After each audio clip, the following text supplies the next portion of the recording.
So I want to talk about how to win in sales when all the circumstances might be against you. How do you win and create your income? You know, I'm curious, if I were to give you a referral and you called my friend 3 times and she didn't call back, what do you train your sales staff to say in the 4th voicemail? There's a difference between obtaining a referral and obtaining referral business. Hi Tim, it's Tamara with Advanced Results, 704-900-5855. Again, that's 704-900-5855. Mel Miller told me something awesome about you. Give me a call. That's it. Hi, my name is Brady Drummond Ryan. I work for Atlantic Bay Mortgage as a mortgage banker. I've been in the industry about 15 years. About 2 years ago, I found my production was lagging considerably. The first 2 months of the year, I had only closed about $300,000 in loan volume. That was not enough to live on. I was fortunate to see Tamara in a chamber meeting where she presented on sales mastery. And I was really impressed with her referral form, which she handed out at the end. She called me about a week later and asked me how many calls I had made. I, of course, lied and said not enough, even though it was 0. And she invited me to take her class, which I did. So it was 2 days, 6 hours a day of calling. And it was a Thursday and a Friday. I was so excited. I went out Saturday morning, got on the phone, and made 13 calls, booked a couple appointments, and set up two new loan referrals. And within the next 6 weeks, I made 165 dials and ended up locking $1.8 million in loan volume.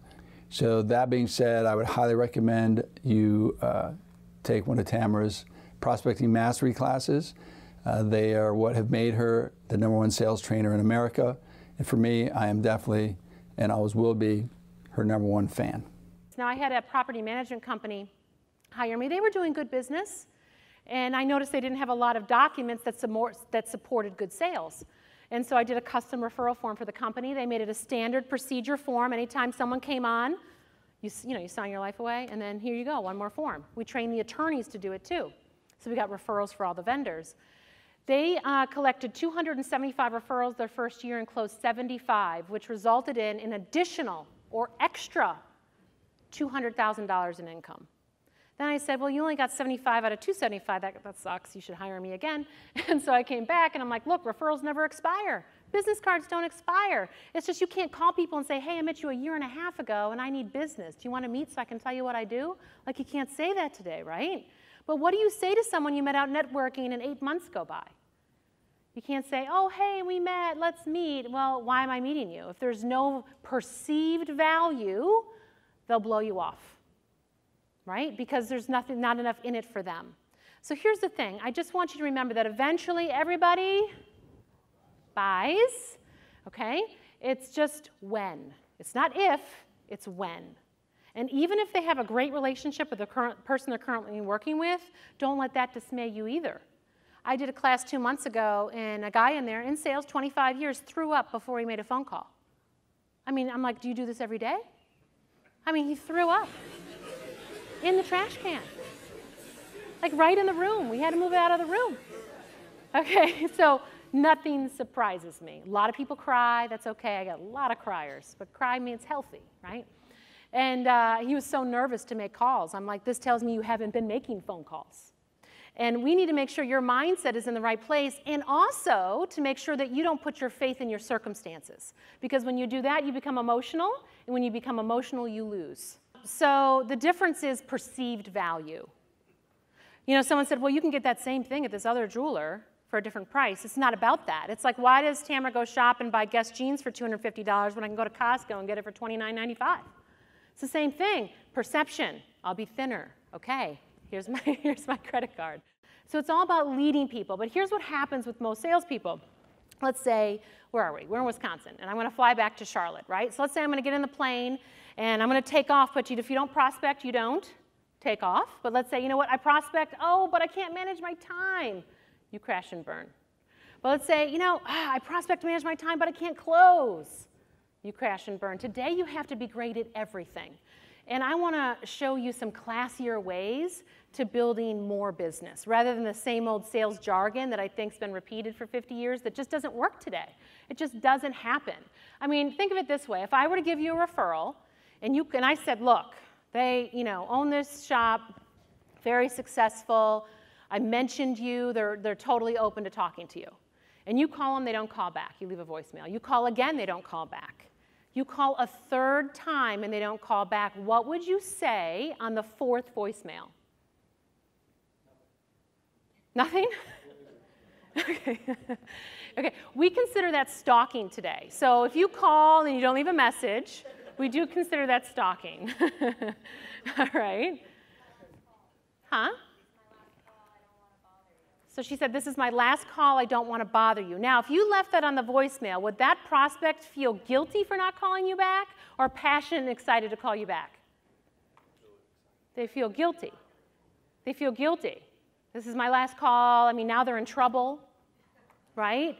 And then they'll hide. They'll run from you. Even the good Christians will. I mean, they will hide from you at the grocery store. It will happen. But here's the thing. What happens is we're ending the sale before it ever began. And your new mindset is eventually everybody buys. So I want to show you a process that will increase your odds of winning more often. Does that sound good? I find salespeople that have more discipline and follow structure make more money than the salespeople that are super salesy and bubbly and happy and all that kind of stuff. And I'm a big believer you should never learn from someone that's not willing to go first. And I built my business on cold calling. So I know what it's like. I know what it's like not to make money. I know what it's like to make lots of money. And I know what consistency and behavior can do to somebody's income. If you make one dial a day that's intentional versus someone that makes 50 dials on Friday, that person making one dial a day will make more money because they're filling their pipeline. And most salespeople don't even make 5 dials in a week. They're just responding to, who called them or who opened a newsletter or whatever. They met someone networking. But what would happen if we started some intentional outbound activity? Now, by a show of hands, how many of you here enjoy prospecting? Okay, got a couple people. The rest of you seem depressed. I mean, that's what you do. You're hired as a salesperson. So here's the thing. If you don't like selling, then you should get a job or you should learn to love it. If you don't like it, what that's telling me is that you don't like making new friends. Because when you're in sales, you're a professional friend finder. That's your job, is to make new friends. But if you don't like people, you shouldn't be in sales. I'm not a big believer in motivation. I'm a believer in modeling, which means finding people that already have the result you desire and mimicking them. If you don't like prospecting and I show you these cool techniques of getting through gatekeepers or some things that really work, you won't receive it because you don't like it. So how many of you here enjoy prospecting? Okay, so let's just try that again. It's called fake it till you make it, which means I'm just going to say it and then I'm going to make you believe it. So how many people here love prospecting? Woo! All right, we are in a sales conference now. Excellent. If you used to believe that prospecting it just wasn't your thing, when we're done here in 90 minutes, I'm going to show you that it's going to be your thing because, they say money doesn't buy happiness, but it does buy everything else. So let's make sure that we're making a lot of money because it's your choice. It's your choice how much money you're actually making. What is one skill, if you were absolutely excellent at it, would help you increase your income the most? What is that one skill for you? Do you like accountability? I'm going to convince you that you do because people that are really successful have accountability. The majority of people I run into, though, they just have intentions. I want to make more money this year than I did last year. There's a problem with that, though, because what if I give you $5? You will have reached your intention, but I bet you're not going to be very satisfied. If you create a system for yourself to be successful and you know exactly who to call, when to call, what to say, those things are going to make you more money. What I'm going to have you do is pull out your phone. And what we're going to do is go onto your calendar, and I'm going to have you schedule what I call a daily must. That's Monday through Friday, block out 10 minutes. Now, this is simple but not easy. People pay me a lot of money to coach them daily. I have a program, a 3-month program, where I put small groups together. We do video conference coaching every week with daily accountability. That means if you don't check in at the time you're supposed to, I call you at 2 a.m. Yeah, it's lots of fun. And I get your spouse's phone number. And I stalk you. So the point is daily must. Monday through Friday, schedule the next 2 weeks, a 10-minute time block, and just write daily must. Your daily must is now the one thing you need to do that's an outbound activity to increase your income. So examples would be calling and asking for referrals, making a cold call. Okay? You could send out 2 postcards to somebody. You could call someone from LinkedIn. Right? I'm looking at different things you can be doing to grow your business. You could call and ask for 5-star Google reviews. Vertical means up. You want to be referred to the rich people. Yes? Wouldn't that be better? Isn't it better to insure bigger companies, multiple locations, than just a single unit? Yes? Yes. Yes, okay. So we need to ask for that. But how many of you have actually, in the last month, called your customers and asked for referrals? I'm a big believer that it's friendship first, business second. But many people do business first, friendship second. It doesn't work that way today. Because we do business with people we like and trust. You never, ever, ever want to leave a reason why you're calling on voicemail. Like Tamara said, all these things about you, then there's no reason for them to call you back. Okay, less is more. We want to make sure we don't pitch on voicemail. Okay? There's a little bit of psychology in here. We want to make sure we're growing and building those relationships. But if you say, hey, I got your name from Tamara, and she said, you're looking for XYZ insurance, and I'd love to help you, F-, because you're pitching on voicemail. So you used to hate cold calling, okay? Used to? Okay. Okay, okay, good, good. Just a little coaching there. So I just want to show you how to be better at it, so that you have some success and you can do it. Because here's what happens. If you don't learn to love cold calling, when the market turns, it's the market's fault and you become a victim. Here's the thing about selling. It's not about what you're selling, it's about what they want to buy. It's not about what I'm going to say to you, it's what do you need to hear. And the difference is, same thing with referrals. If you don't ask for them, referrals have nothing to do with you and growing your business, and most people position it that way. Referrals have everything to do with your customers looking good with their buddies. Does that make sense?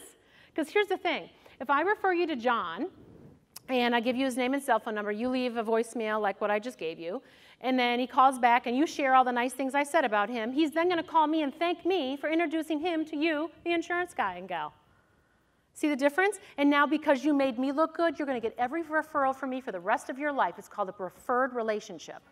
The #1 question I get asked in sales, and this is from experienced salespeople, is they say, how do I become friends with this guy? I've known him for 10 years, but I don't know how to be better friends. #1 question I get asked.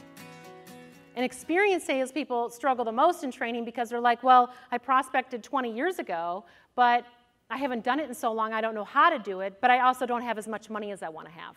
So how do you do that? How do you actually pick up the phone and build business? Referrals is where we need to start because, it's easier. People already know and like you.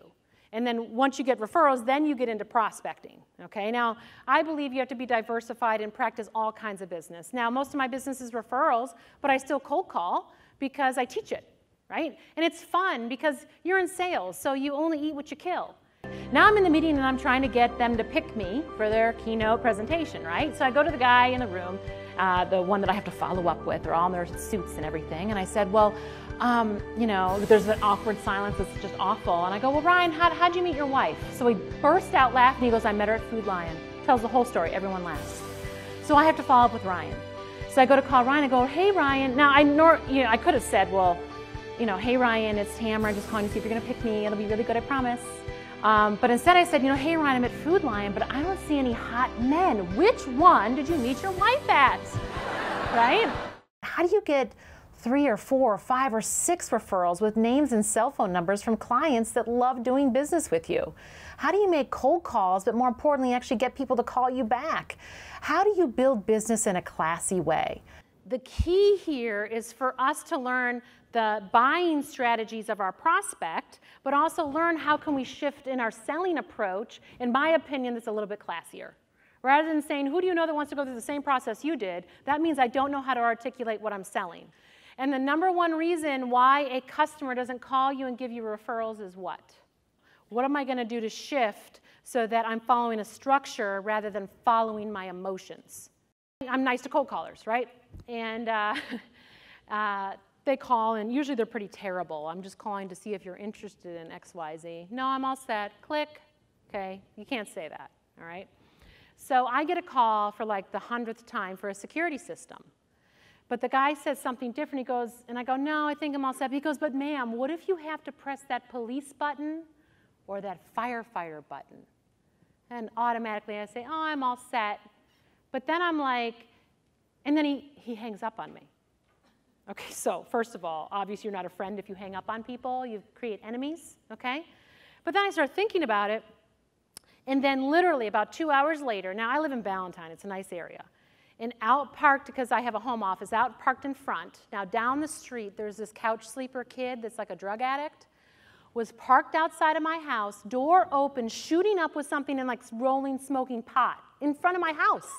So I'm like, oh my God, I need the button, right? And I like call 911, get the police out here, blah, blah, blah. But I'm like, okay, now I need a security system, but guess what? The guy didn't leave his number because he hung up on me. Here's the thing when it comes to friendship first. If you're cold calling and someone's mean to you, if you're a friend, you wouldn't hang up on them. You would be like, oh my God, it sounds like you're having a bad day. Are you okay? That's what a friend would do. But what does a cold caller, prospector do? I hang up on you, I don't like you anymore. We can't do that because our job is professional friend finders. Your job is to make friends, and if you don't like people, you gotta go get a job. Well, it's not about who you know, it's about who wants to know you. That's the shift today. Here's the difference. Here's what I want to do, is I want to be that person for you when you have that voice in your head that say, no, I don't have to prospect, I've made it so far without. I want to kill that voice because that's preventing you from making more money, right? That little voice in your head, yeah, I love it, nope, but it sucks. We need to kill that voice, and we need to put new voices in your head. And then what I want to do is when you're walking from the plate to the dugout, I want to make sure that I'm opening up a big, wide door for you to walk through so that you don't strike out as much. Let's make some phone calls.